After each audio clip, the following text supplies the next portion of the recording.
Ed, great to see you on what is sort of the crest of a wave in many ways after the season you're having. And one thing I've loved seeing here today is everyone's got a smile on their face. We've just seen one of your children go off on a ride with your wife Camilla, and the staff have all seemingly very, very happy. Is that an atmosphere you really want to create? Obviously, I'm guessing it is. Yeah, it's key. You know, it's that cliche, isn't it? Sort of happy staff, happy horses win races, and you know, it is really important, I think, that there's a good atmosphere in the yard. It's good. It's important for people coming in, like yourself and owners, and you know, these guys work hard, and it's antisocial hours, and it's, you know, long, wet, cold winters, and it's got to be fun. Otherwise, why do it? Then, you know, none of us are making crazy money, so it's got to be fun, and it's great that we've got a really good, young, enthusiastic team at the moment, and it also helps when things are going well. You know, it's quite hard to maintain that atmosphere when things aren't going well, but no, at the moment it's all good.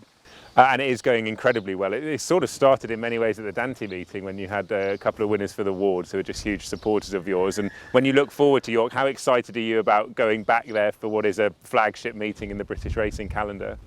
Yeah, can't wait. We've actually got hopefully quite an exciting team, and funny enough, I used to hate York because it's so hard to win races there. And you always think, oh, that's a lovely race and, you know, lovely track, and then you go up there and you get firmly put in your place. It's such competitive racing. So it's only really in recent years we've had a few nicer winners there, and obviously the Dante meeting was great. And so yeah, looking forward to going back there and hopefully trying to keep winning races. I suppose it's a compliment to you and the improvement in many ways that you've shown. The quality of horses have shown that you're able to win on that stage. What is it about York that now I hope you do love as a track? Well, no, I mean, I love everything about York apart from how hard it is to win. But no, they do a great job there. The track is the facilities for the horses are second to none. The staff are looked after really well. Owners are looked after really well. They're always investing and improving facilities. The prize money is, you know, it makes a mockery of so many other racecourses and proves that it's doable. And they're just always trying to move forward and trying to improve, whether it is a prize money or facilities and just everything's well thought out, and it's just a great experience for everybody. And I think the staff would echo that, and owners certainly do, and owners love having horses run there. And no, it's a great place to have runners, and like I say, just a bit hard to win. We'll go through some of your team that will be running shortly, but can I just get an update on Came From The Dark, who was due to run in the Nunthorpe, but I gather he's not going to run now. Just tell us what happened. Yeah, really frustrating. He's had a great year, Came From The Dark, and he's really sort of come good this year, having been gelded and had a wind off through the winter. And after the Palace House, he just wasn't quite right, and he had some information in a hock, and then we got it all settled down, got him right, went to Sandown, won the Group 3 there, and was sort of all set for, well, we were hoping to go to Goodwood, and it just started to flare up again, and we've obviously missed Goodwood, and now we're going to miss the Nunthorpe. So I don't know, it's not looking great for him for the rest of the season, so we're just going to probably draw stumps with him and try and just give him time to properly let it settle down and focus on next year. Well, I'm sorry to hear that. He's a really exciting horse, and fingers crossed with him next year.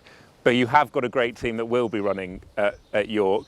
Can you firstly tell us about your runner in the Gimcrack, because there's a terrific story about this horse?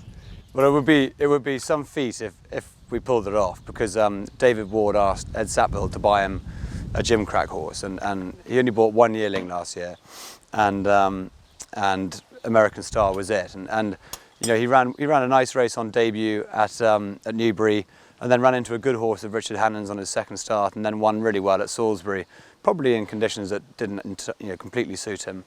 And yeah, he's a fast improving horse, and you know, I think we're there. I think we'll have a shot at the Gimcrack and see how we get on. But if we pulled it off and won it, would be some feat by Ed Sackville anyway. Yeah, and you, and the Wards.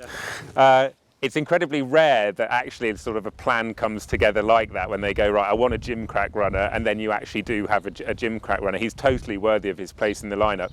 What is it about the Gimcrack for the Wards that is a race that they really wanted to have a runner in? David just loves York. His father used to take him racing there a lot as a boy, and he's just always had this. He's always had this passion for York, and a few years back he incentivized Tom Dascombe and I to try and win races there, and Tom sadly beat me to the prize, but well, a little match bet between you basically, two. yeah, whoever has the first winner at York. So yeah, Tom beat me to it, and he just understandably just loves the place, and that's where he wants to have runners and winners, and great to have won the Duke of York. It was a really special moment winning a Group 2 there. So the Jim Crack would be high on his list. The form, you said he got beaten by a horse called Bosch of Richard Hannon's, who's seemingly a pretty talented horse, and then you went and won. How would you assess his form in terms of Jim Crack worthy form? I think he's got more to do. Yeah. I think he's going to have to improve again, but I think he probably is. My 2-year-olds always do tend to improve with racing. We don't overcook them at home, and they tend to progress as they get more experience on the racetrack. And so I don't think it's impossible to see him carry on improving. We've got a bit of time between races.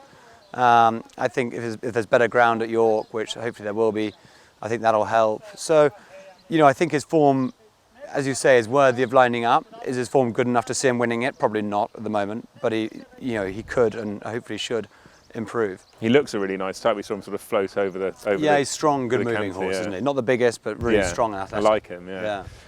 Best of luck with him.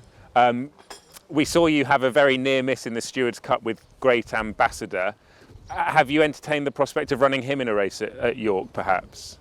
Yeah, so there's the 5.5 furlong handicap, the opening race of the meeting, which we could go for as a sort of stepping stone to the Portland, maybe. But he's obviously had a very light campaign so far, and he only went up a pound for what was a massive run in the Stewards Cup on conditions I don't think suited him. So he's a really exciting horse. William Buick was quite gushing about him afterwards, and I think as a sprinter he's still very unexposed. So looking forward to seeing him wherever he goes next, but that could be a real target. The owners also have a horse called Mountain Peak. Could you possibly run both of them in that 5.5 furlong race? Yeah, I think so. It's worth good money, and Mountain Peak is, he's on a mark now that's going to make life tough. He's on 100. He won his last start at Ascot. I mean, he's won 9 times. He's been an absolute legend of a horse. He's such a cool horse. Very kind of unimpressive to look at. He's not big and he's not flashy, and he doesn't stand out in the string, but he's just one of those great hard-knocking, lovely horses to have in the yard. And so yeah, he could go there. The ground can't be too quick for him. The quicker the better. So yeah, he's a cool horse who could go there as well. Parachute was a placed horse from Royal Ascot in the King George V. He ran a blinder there, Highclere's horse.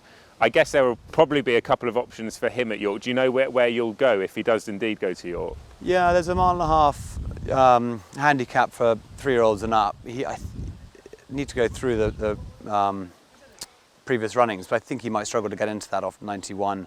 But the Melrose, I think, could be a real option for him. It's a lovely race, that. I'd love to win a Melrose. And, I think he'll stay. He relaxes really well. And he was very disappointing at Newmarket straight after the July Cup. It was very, very fast ground. He just never looked comfortable. From the sort of 5 pole, they run downhill all the way to the 1 pole. And did anything come to light after that, nothing, or was it just the ground? Absolutely nothing. But I really, lots of people said, why did you have a runner straight after the July Cup? And I said, well, just in case we got beaten, I thought Parachute would cheer me up. And then it was the other way around. And I thought he was a certainty, to be honest with you. So having run such a massive race at Ascot, and I just think that very fast ground and running downhill didn't suit him. And we'll hopefully get him back on better ground and see him in a better light. The Melrose is a great race. I love it. It's a proper purist race, I think. It must be, I think quite a lot of trainers actually do really want to win a Melrose. Is it high on your list of races you'd like to win? Yeah, definitely. It's just an exciting stayers race for the future, isn't it? It's a real kind of stepping stone to great things later on. No, it would be a great race to win. Do you have long-term targets for Parachute? I mean, I don't know actually, but is there a race in mind you have down the line, like maybe next year or something? I think he's a horse who'll carry on improving, and if he does stay well, which I think he will, he could end up being, I think he could be smart enough to be a sort of a cup horse, or a Melbourne Cup horse maybe one day. Who knows? He's a lovely horse from a really, really good family. and we had him in the Voltigeur, which we've taken him out of when we got beaten. The plan was to get his head back in front of Newmarket, Voltigeur, potentially Leger. So we've just lowered sights a bit and regroup. One of your winners from York earlier in the season was Primo Bacchio, who will she run at the Ebor Festival? David and I we mentioned it yesterday about the city of York. I'm not. She definitely stays a mile, and I just think she'd be better over 7. She's got so much speed, and I think fast ground 7 or a mile or an easy mile. I mean, she obviously stays a mile, but I think a real test of a mile, a bit like Deauville and Newmarket. I'm just not quite convinced she truly hits the line, and so I would be really interested to bring her back to 7. Whether or not we go to York, we're not in it, so we'd have to supplement. So it's something we can consider. In that conversation, I know you've sort of answered it, but were you leaning one way or the other towards York or not? I don't know. I think we could see her there. Yeah, oh, great. I think we could see her there. We'll see how she's only got back last night from France, and we'll see how she recovers from that. What did you make of her run in France? Disappointing, to be honest. I mean, she's only 2 lengths behind Mother Earth and was only a length and a bit behind her in the Falmouth. So the ground didn't help, the trip didn't help. She could just, she's only really had one smooth trip this year, and that was at York when she dotted up. And unfortunately, just a bit of trouble in running in the Falmouth, and again in the Rothschild, and it's just frustrating, really. Not disappointing, just frustrating. But those runs both at York and in the Falmouth. Maybe I'm getting ahead of myself as someone who's watching those races, but she's clearly a Group 1 filly, right? Yeah, I think so. I mean, I think she is. I mean, the form of the Falmouth has been unbelievable. Phenomenal, right? Yeah, I mean, 3 Group 1 winners finished in front of her, and she was only, subsequent Group 1 winners, and she was only a length and a half. And an unlucky length. Yeah, exactly. So, yeah, she just needs things to go her way, and she's been a bit out of luck. I mean, even in the Fred Darling, she nearly got knocked over. So 4 runs this year, and only once has she actually had a fair crack at it. What else have you got at York? Any other horses you're particularly looking forward to running up there? I know you've got quite a strong team going. Yeah, Kingboard Star ran well in the Molecombe, given he hated the ground, and he's a really fast son of Kotai Glory who's doing really well as a stallion. And he was really disappointing at Newcastle. Again, I don't think the surface suited him. So I'm just looking forward to getting him on a proper sort of bowling green surface. He wants rattling quick ground, and the Roses could be a really good spot for him. He won at Bath on debut. Yeah, he won really well at Bath on debut, very fast ground, and hasn't had it since. So, Newcastle was probably a mistake by me, and the Molecombe was obviously, very soft. So, so looking forward to seeing him on a sounder surface. He's an exciting horse. Sunset Bay? Sunset Bay, yeah, she's a nice filly. She's won her last 2. She could go for the 7 furlong fillies handicap. And I think she's a filly I always loved, and just wasn't happening for whatever reason. We'd failed to win at 2, and then she, just the first couple of starts this year, things didn't go right, and then she was unlucky at Salisbury. Finally, her last 2 starts, she's really put it together, and she looked really quite smart at Sandown. So I think there's still improvement to come from her, and 7 at York would be ideal for her. Who do you think your best chance of a winner at York will be? Yeah, tricky one. Unfortunately, you have to answer. I think probably Sunset Bay, to be honest. Really? Yeah, I think I think she could materialise into a stakes filly. Wow. I do. Yeah, I think she's a smart filly, and I think for whatever reason, you go back through her form, you can make excuses for her. I just hope Asheen can get back on her. He gets on really, really well with her, and is riding out of his skin at the moment. And yeah, I think she'd probably be our best chance. Just want to touch on the wards if I can, because they've been a huge part of your story this year. We'll talk about Starman in a moment in more depth, but for us on ITV to see just how much it meant to them, that moment when they had those winners in the Dantin, the stories behind it, it's so important, I imagine, for you to have supporters who clearly just absolutely adore their horses and adore their racing. How much a part of your journey have they been?